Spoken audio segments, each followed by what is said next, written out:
system. One of the same thing, very purple. Whenever you go to a show, you'll see a nice big purple stand.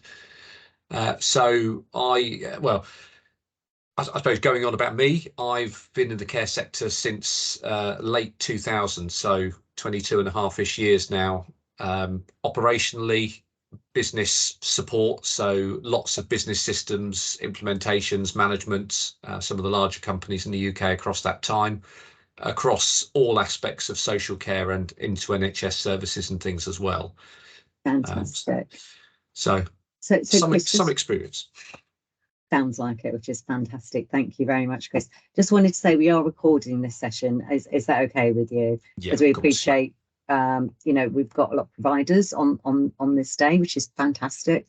But there are a number of providers that haven't been able to make it, so we'd like to make it available.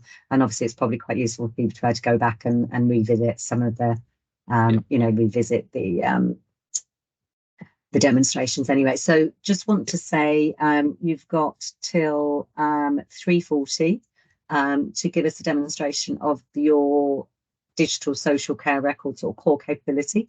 And obviously, please do allow for some time for questions and answers. Yeah. Is that okay? Yeah, that's no problem at all. Of course, phone rings at the same time. Right, okay. Yes. I will hand over to you, Chris. It's all yours. Okay, lovely. Let me share my screen before I go any further.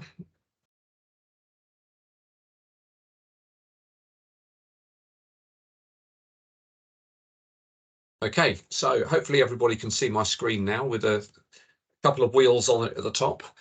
So our system has been around since 2014. It was the first domiciliary-based care management software sort of officially released into the UK, so quite long-standing. We do have two platforms that we offer. They are very similar to each other, and I'll try and very quickly walk you through one and then show you some details of the other one. So we do have a residential platform, which is primarily for residential and for supported living.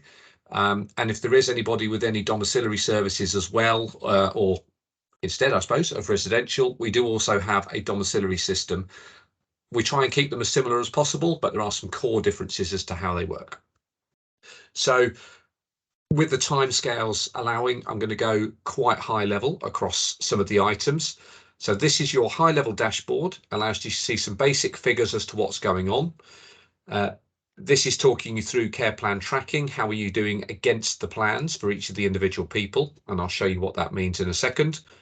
Actions refers to any task, medication, digital form that needs completing, anything that you require a staff member to do whilst they're out working. We have the alerts section down here, which tells us what's going on with alerts. And that ties into the main alert section here, and also the main alert section of the system up at the top. So in effect, alerts can be assigned to each and every action based on what's due to be completed.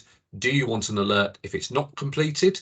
Do you want an alert if it isn't completed, but the staff member gives you the information to say why not? Or do you want a note to say, yes, this particular action has been completed? Coming down to the center section down here, we have a series of operational figures. The most important one is the bottom one, which is documents due for review. So if I just click into that quickly, what this is to do with is any documents. So a document could be a care plan, a risk assessment, it could be an incident, it could be any kind of digital form that's been used, anything that has an expiry date and therefore requires an update to be made to it.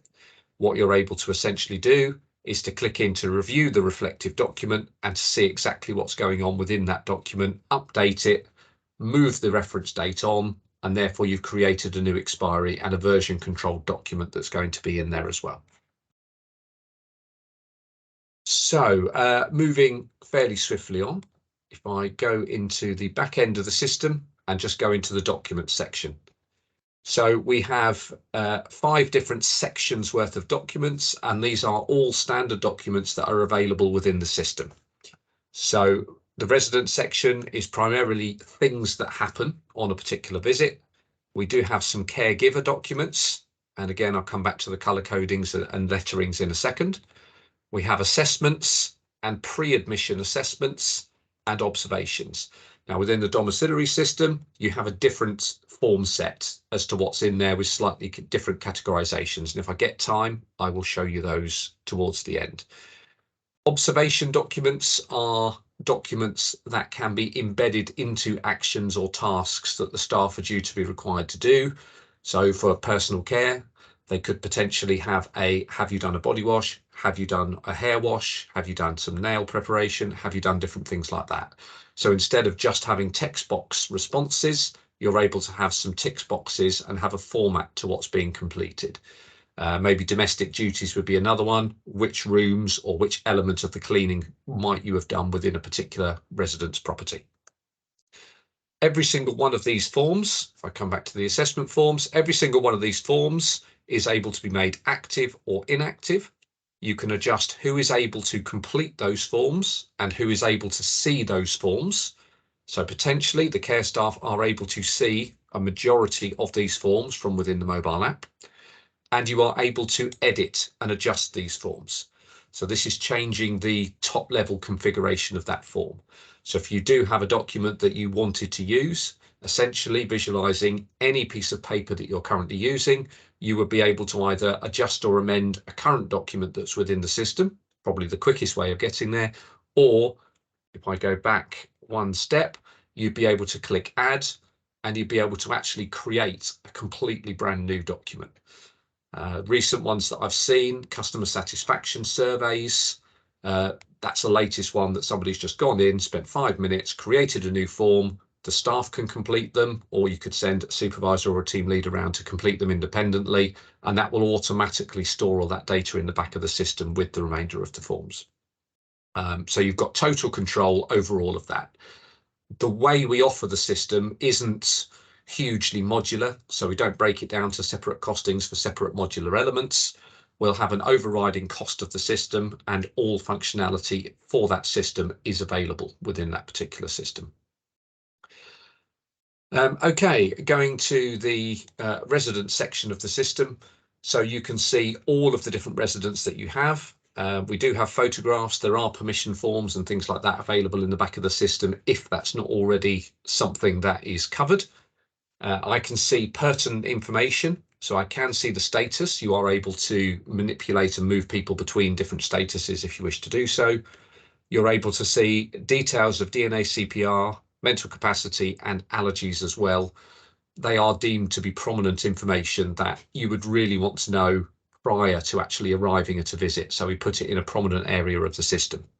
That does appear in other places as well, which again, I will come back to. To search on this screen, if you needed to do so, if I find somebody, let's have this person. If I just start typing, it will automatically look to shortlist down and look to search and find people that it can find. So the MI, each one of those has that in the name. As soon as I go one letter further, it will take me further in. So no specific search buttons required. Start typing and it will automatically filter that data down. If I click into one of the residents, I'll go through all of the headings at the top and I'll come back to this one towards the end. So the first one that you may have heard mentioned is GP Connect. So GP Connect, now this person, I don't believe has an NHS number, but it will allow me to see the sections that are available. So GP Connect is essentially the ability to gain access to the GP record for that particular service user. All of England's GPs are included within this. So if there are any GPs for specific people that are outside of England, and that includes Wales, Scotland, Ireland, Isle of Man, similar places to that, they may not have complete records, but everybody in England is included, and it allows you to see up to date to within about 30 minutes, the GP record and the key information from that GP record. So you do need to have your NHS digital toolkit in place, the DSPT. That's something we can potentially support with getting you on track towards if it's something that you don't already have. And as I say, it will allow you to see these key pieces of information. The feedback that we get from having GP Connect, both residential and domiciliary, is that it can as much as halve the time it takes to onboard. Okay, I did see a question come in about can GPs choose whether to do that data? The answer is no. It is a contractual piece of information that through the NHS has been released to GP Connect. That is why the front end of it is very strict as to what you need to do to gain access to do with the confidentiality of that particular data. So you do have to have that digital toolkit in place, and we do need to see the evidential certificate for the digital toolkit to be able to release GP Connect to you. But no, technically all GP surgeries are on one of two computer systems, and all of that data is released to the system.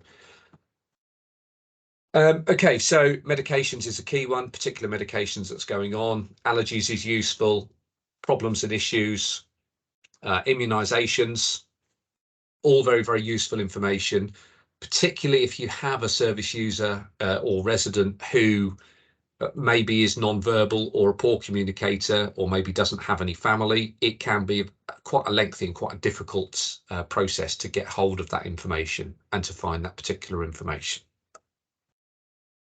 So moving on from GP Connect, we have what's called OpenPass. Now, OpenPass, I can't show you on here. I'll explain what it is.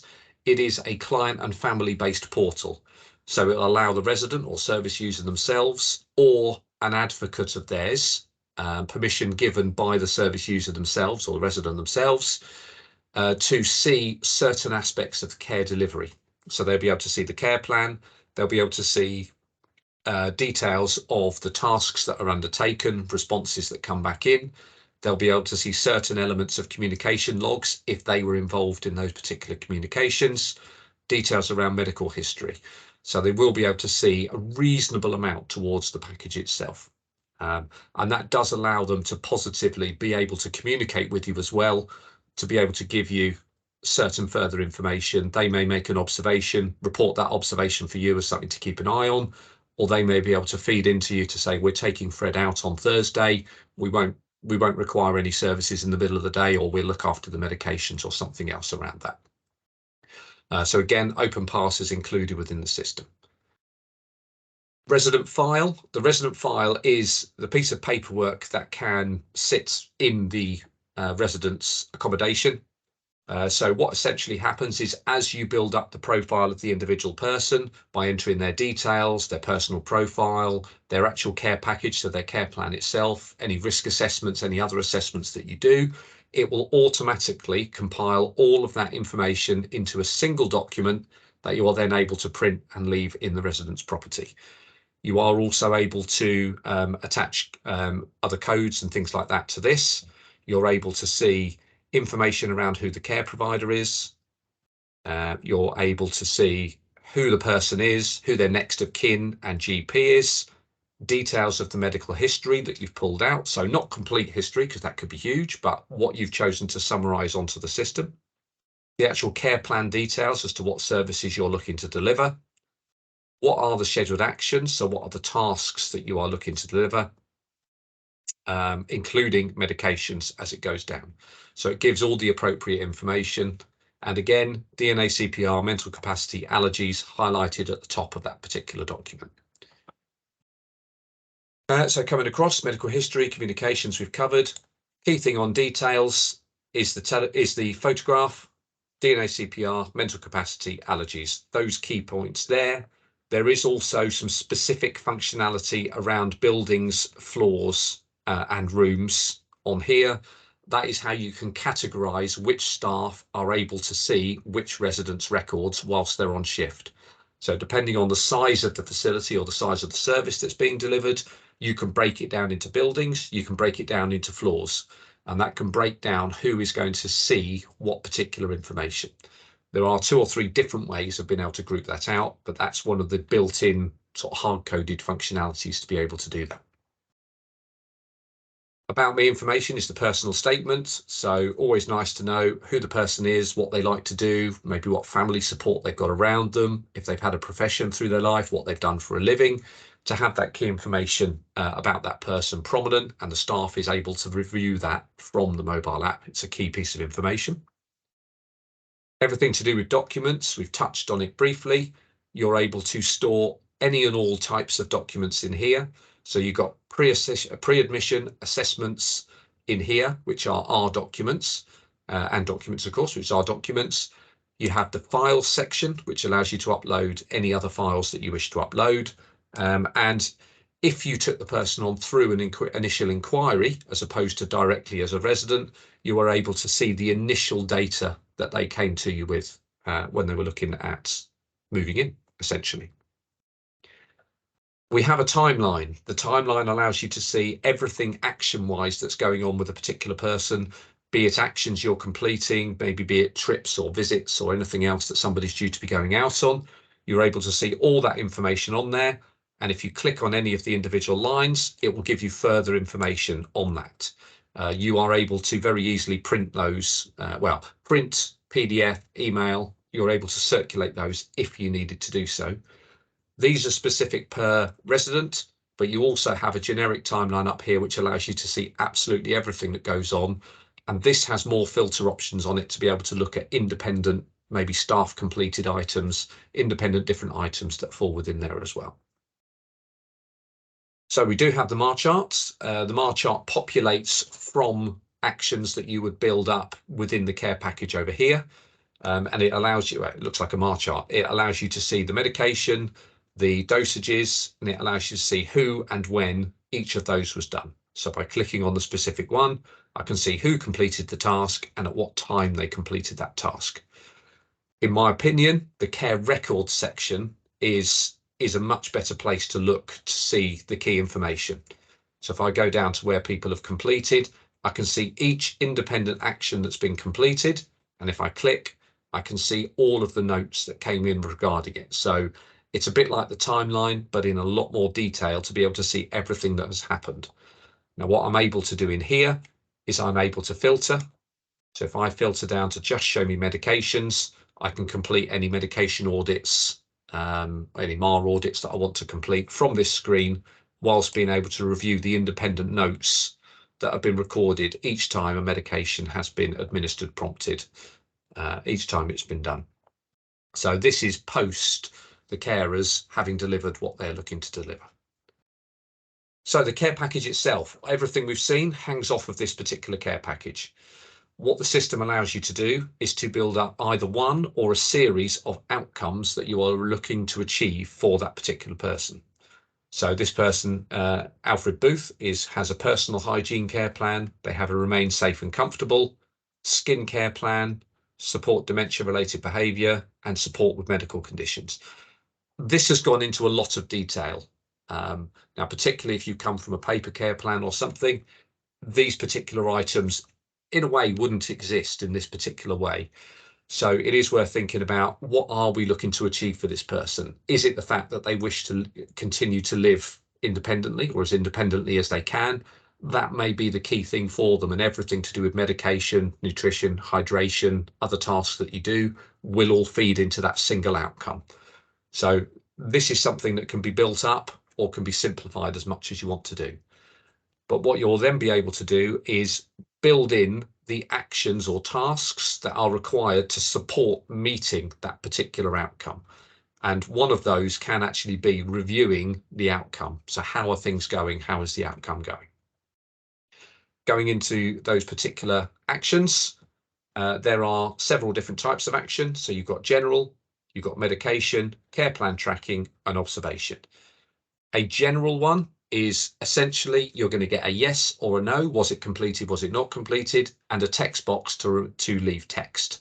And I should get time to be able to show you quickly the mobile app and how somebody would complete those. Medication related, it allows you to enter the medication, and we are integrated with the BNF database. So you're able to pick the appropriate, even down to the manufacturer's medication, and you then have the hyperlink underneath, which will allow you to go straight into the NICE guidelines and to be able to see the BNF database. It takes you into the adult wing, but the children element is here as well, if you wanted to flick across and look at it from the children's perspective. So in regards to medications, putting in the frequencies, how things are happening, we have a fully interactive body map in here. So you can see the front, the back, the left, the right. Select areas of the body to highlight. If you double click on any area of the body, it will allow you to enter a specific note about that area of the body. Now, body maps can be used from the main system to indicate to the care staff, or they can be used by the care staff to indicate observations back to the office. So they can be used in either direction, and it is exactly the same body map that allows you to do that. Now, particularly when it comes to medications, we have an allow retry option over here. So that's for where you've tried to prompt or administer a medication, the service user has declined it, but later on they've said, actually, I am feeling a little sore now, can I have that medication now, please? So it allows you to retry on that medication. So that is a selection that you would make to say whether it is applicable to allow the person to do that. Down here, you can choose how you have your alerting. So do you want alerts if things are missed?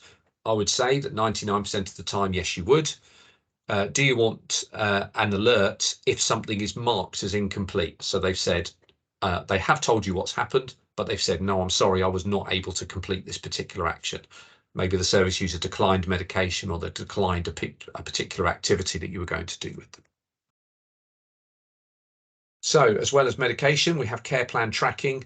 Care plan tracking allows you to score people 1 to 5 on how they're doing against the target that's been set.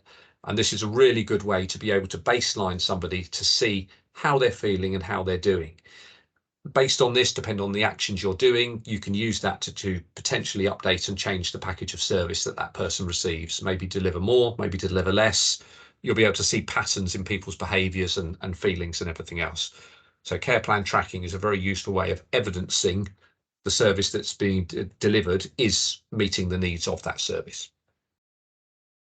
Moving on to observations. Observation tasks allow you to embed a form into that particular task. So I gave a couple of examples earlier on. If you would like more information back than just a text box and some blanket information, it allows you to have checkboxes, signatures, photograph uploads, any sorts of different things that you can enter within a form. And you have the ability to amend or even create new forms to be able to embed into those tasks if you wanted to do so. So they are very, very useful tasks to use to get a much more uniform level of information back from the staff.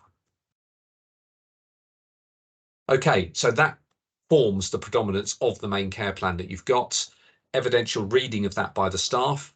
Each of the tasks or actions will have the profile of what they're needing to do. So the element of needs assessment, if you like, within the text that's on it, the staff member will need to read that in order to be able to action that particular action, to be able to complete that particular action, to be able to move things forwards. So that is the main care plan. Now, what I would like to do at this point is show the mobile app.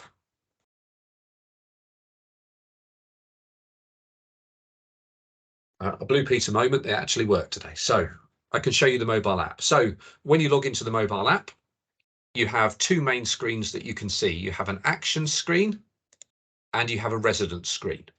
The resident screen will allow you to see all the residents that you have access to within the particular facility that you're within. So depending on the size, whether you have different floors, whether you have different buildings, you may want to filter down who is working in which wing or which floor of that particular building. From there, they can click into that particular person and they can have a look at the actions that are required for that particular person.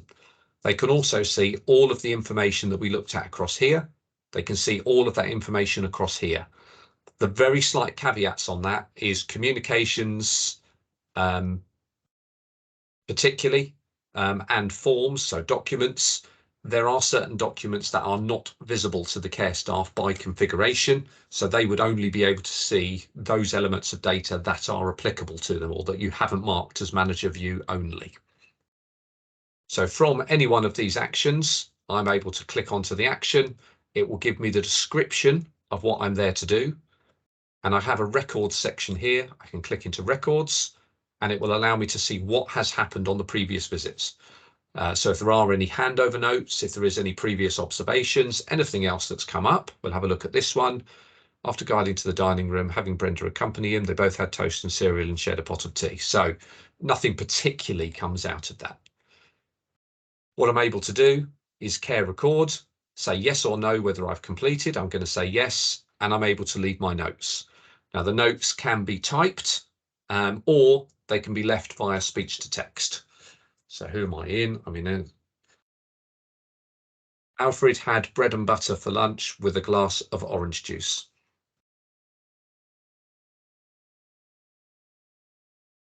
So it nearly got it right. This is functionality on the phone that we allow to filter the information in. So Alfred had bread and butter for lunch with a glass of orange juice. So I was able to speech to text, record that.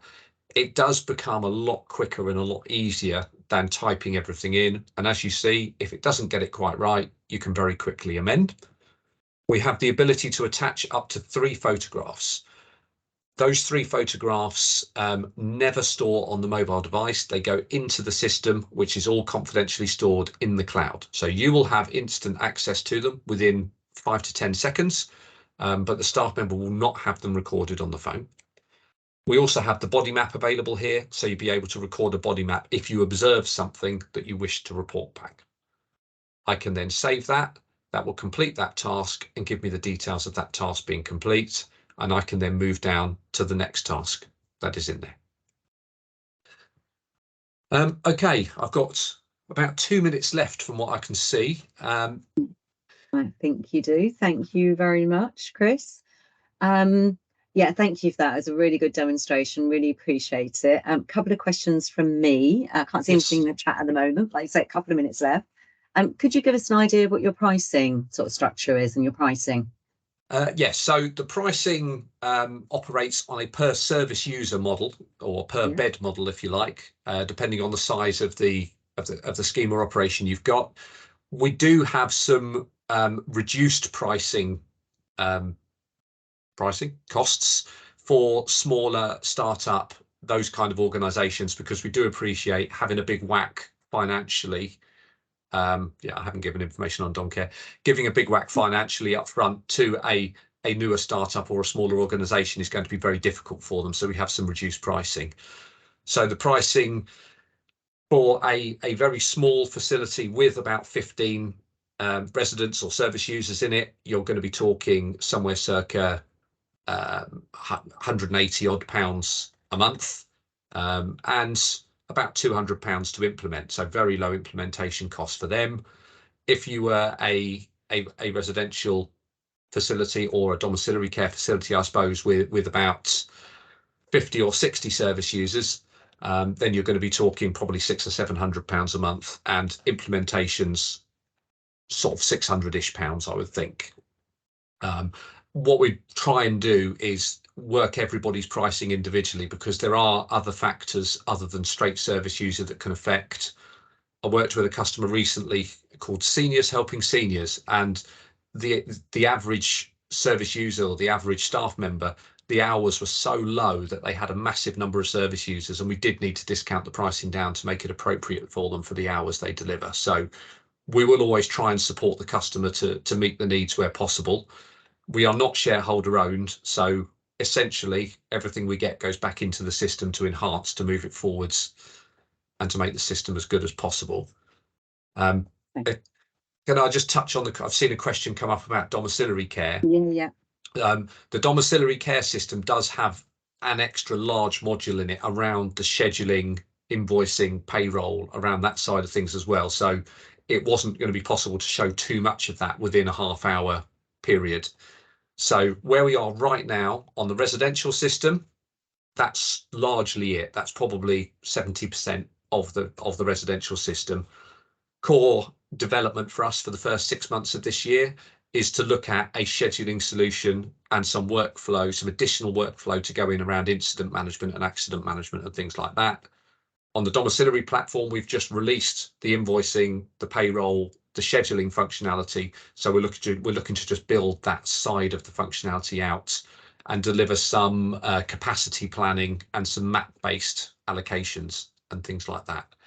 So that's kind of the next 6 months worth of roadmap as to where we're looking to go. But obviously, if anybody would like to see more detail, because that was very, very brief, Sure. Please feel free to get in contact with myself. I'm sure the details will be shared through, and we can arrange a formal or an informal conversation and deeper dive into the system if that suits. Absolutely. Yeah, we appreciate it was it's only a half-hour slot. So like I say, you can only really do a high level one.